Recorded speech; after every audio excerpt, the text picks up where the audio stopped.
Nos decía hace exactamente 3 minutos Ana Samboal, de una manera muy sugerente, que alguien se ha equivocado en la Moncloa. Bueno, ¿quién y por qué se han equivocado en la Moncloa? Bueno, no, en la Moncloa no, en la Oficina de Conflicto de Intereses. A ver quién ahora justifica lo que han escrito. Es el gobierno. Es que cuando uno habla de más, al final mete la pata. Claro, efectivamente. Digo que alguien lo que ha hecho ha sido reconocer que había un tipo de relación, además, digamos que relación dineraria, entre la esposa del presidente del gobierno y la matriz de la empresa aerolínea rescatada, que es Air Europa, ¿verdad? Explícanoslo. Vamos a recordar esto. A ver, ¿cuánto dinero recibió Air Europa? Del ICO, un préstamo de 141 millones de euros. Este préstamo ya está pagado, liquidado en el pasado mes de mayo de este mismo año.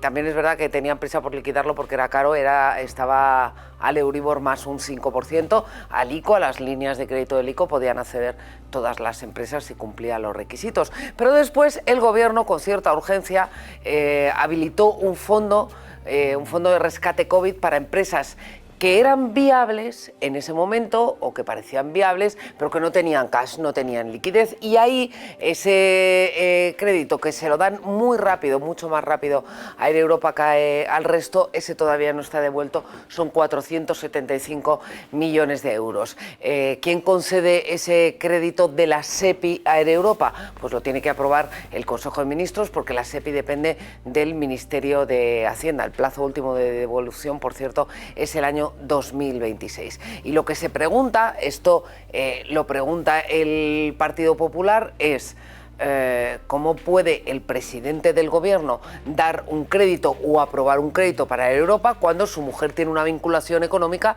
con Air Europa? Le dicen que no hay ningún tipo de conflicto de interés, van a los tribunales, van al Tribunal Superior de Justicia de Madrid y le dice: investígueme usted esto. ¿Tendría que haberse abstenido Pedro Sánchez o no? Bueno, sabemos de las reuniones de Begoña Gómez con Javier Hidalgo, presidente de Europa, es decir, al menos una relación personal había en el verano de 2020. Sabemos que Javier Hidalgo tenía intención de llamar a Begoña para que habilitaran rápidamente ese fondo SEPI de 475 millones en este caso para Europa, es decir, relación personal había, pero dineraria no.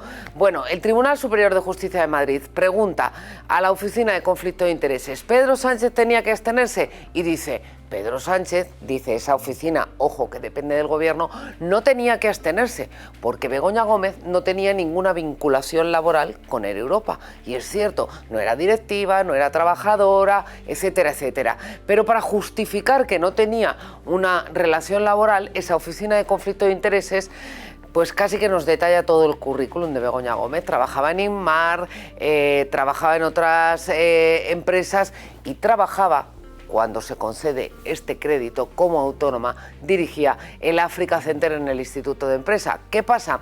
Que Globalia, la matriz de Air Europa, la matriz de Guacalúa también, no solo patrocinaban el Africa Center que dirigía Begoña Gómez, también organizaron eventos con el Africa Center y en conjunto con la Organización Mundial de Turismo, además de con la Escuela de Carlos Barrabés. Y vuelven a salir, a raíz de esta nota, los mismos personajes, los que se encontraron o conocieron en San Petersburgo y los que pretendían, el COVID se lo impidió, volar juntos en un avión a Georgia. Gracias, Ana Samboal. María Jamarro, bienvenida, muy buenas noches. ¿Qué tal? Muy buenas noches. Claro, me decía Álvaro Nieto, que no se le escapa una, me dice: hombre, en el fondo, esto de que había una relación dineraria entre la matriz de Air Europa y la esposa del presidente del gobierno ya se conocía, y es verdad. La novedad de lo que nos explicaba Ana Samboal es que ahora la Oficina de Conflicto de Intereses, es decir, el gobierno, está reconociendo que existía esa relación dineraria. ¿Eso puede llegar a tener una traslación, consecuencias desde el punto de vista jurídico?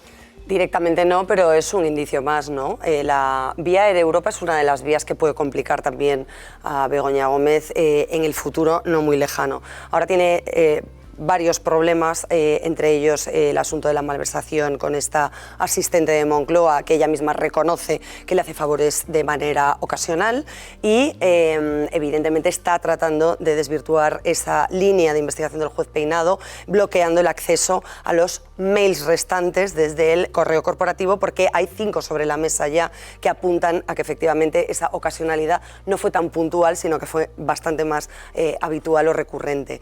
¿Qué pasa con el asunto de Air Europa? Lo que dice la Oficina de Conflicto de Intereses es: no hay causa de abstención por parte del presidente del Gobierno, no hay una contratación directa de Globalia o de Air Europa a Begoña Gómez, pero hombre, cuando tú estás disponiendo de dinero público para rescatar a una empresa que está en una situación delicada y esa empresa resulta que es la patrocinadora de parte de las actividades de la mujer del presidente del Gobierno, hombre, muy ético y muy transparente no parece.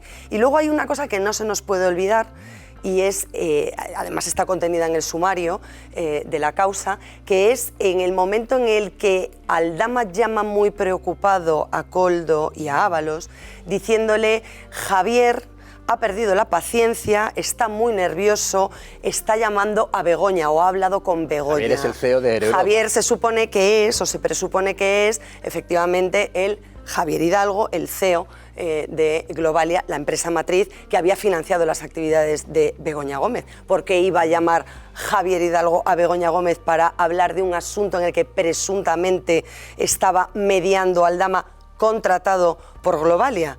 Pues, hombre, se sobreentiende que había una relación, que había una cierta amistad o cordialidad o confianza para descolgar el teléfono y decirle qué pasa con lo mío. Claro, nos decía María que en este caso, además, y en el delito que se le imputa de malversación, se le pueden complicar las cosas desde el punto de vista jurídico a la esposa del presidente del Gobierno, hasta tal punto, Álvaro Nieto, hoy tengo que diferenciar, Álvaro director, hasta tal punto se le pueden complicar que vosotros en The Objective hoy habéis encontrado jurisprudencia de un caso, por tanto, similar, que podría aplicarse en este caso de Begoña Gómez y que acabó con penas de cárcel, Eso de 3 años de cárcel. Sí, no, de 1 año. De 1 año de cárcel, De un año se de le cárcel. piden 3, sí. Esto es muy interesante porque además es jurisprudencia del propio Tribunal Supremo. Es decir, esto no es cualquier tribunal, es el Tribunal Supremo que en el año 2014 tiene que decidir sobre una presunta malversación de fondos públicos y prevaricación de 2 concejales de Paiporta, precisamente este ayuntamiento tan famoso ahora por la Dana, ¿no? Son 2 concejales del Partido Socialista, que en el horario de trabajo habían pedido a algunos funcionarios del ayuntamiento que les hicieran cosas personales, por ejemplo, que les ayudaran con una mudanza en horario de oficina. Y el Tribunal Supremo es muy interesante porque en su sentencia dice que por supuesto que hay delito y pena de prisión para estos concejales, aunque recurriesen puntualmente y en una sola ocasión a esos funcionarios. Es lo que declaró. Que es justo, Gómez eso es, en su que es última justo comparecencia. lo que ella ha dicho. Cuando a ella se le ha preguntado, oiga, ¿usted recurrió a la asesora esta de Moncloa? Y ella dijo, bueno, ha sido una sola vez, ¿no? O algo así dijo, ¿no? Yo creo que utilizó el término puntualmente. Puntualmente. El mismo de la sentencia. Bueno, pues la sentencia dice exactamente lo mismo, que eso no es excusa, que te van a condenar igual. Entonces yo creo que, hablando luego con juristas sobre esta sentencia del Supremo, lo que nos dicen es que, por supuesto, que esto abre de par en par las opciones de que Begoña Gómez sea condenada a pena de prisión por este asunto. Luego habrá que ver qué tipo de pena y si va a la cárcel o no va a la cárcel. En el caso de estos 2 concejales nunca fueron a la cárcel porque era una pena de 1 año de prisión. Pero oye, espérate tú que un titular en los periódicos a nivel europeo diciendo que la esposa del presidente del Gobierno es condenada a pena de prisión, en fin, yo creo que esto ya no sé si lo aguantará Pedro Sánchez, pero fíjate, María, pero vamos, sería fortísimo, no lo habríamos visto nunca. Fíjate, María, que inicialmente cuando se empezaron a conocer las noticias, que eran noticias que en la Moncloa decían que eran bulos de los negocios privados, de cómo recaudaba dinero a la esposa del presidente del Gobierno y demás, se decía, hombre, socialmente es feo, pero seguramente este es el caso que jurídicamente pueda tener menos recorrido. se ha convertido casi en lo contrario. Bueno, es que empezó con 2 delitos que son muy difíciles de acreditar, que es el tráfico de influencias y la corrupción en los negocios.